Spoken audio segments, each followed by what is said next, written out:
Starlink ఒక సరికొత్తది. ఇప్పుడు మనకి ఇంటర్నెట్ వైఫై ఉన్నటువంటి చోట్లనే కనెక్షన్ దొరుకుతూ ఉంటుంది ఫోన్, లేదంటే కనుక సెల్ ఫోన్ సిగ్నల్స్ ఉన్న చోట మాత్రమే దొరుకుతుంది. సెల్ ఫోన్ సిగ్నల్స్ ఎక్కడ ఉంటాయి, సెల్ టవర్స్ ఎక్కడ ఉంటాయి, ఆ చుట్టూ రేడియస్ ఉంటుంది. అది 2 kilometer radius cell tower, 10 kilometer radius cell tower, ఇట్లా సెల్ టవర్ కెపాసిటీని బట్టి ఉంటుంది.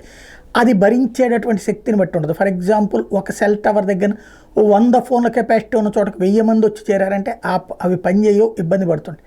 అందుకని ఎప్పటికప్పుడు ఎక్స్పాన్షన్ జరుగుతుంది, పక్కదానికి ఫాలో అప్ జరుగుతుంటుంది, ఆర్టిఫిషియల్ ఇంటెలిజెన్స్ కూడా పడుతుంటారు. అయితే ఇప్పుడు కథ ఏంటి అంటే, ఈ వ్యవహారాల్లో కొత్త మలుపు తిరుగుతున్నటువంటి పరిస్థితి. స్టార్లింక్ వితౌట్ వైఫై నేరుగా మనకి ఫోన్ సిగ్నల్స్ ప్రపంచంలో ఏ మూల ఉన్నా డైరెక్ట్గా శాటిలైట్ నుండి సిగ్నల్స్ వచ్చేటటువంటి కాన్సెప్ట్ ఏదైతే ఉందో, Starlink satellite direct to cell phone సంబంధించినటువంటి ప్రయోగం సక్సెస్ అయింది.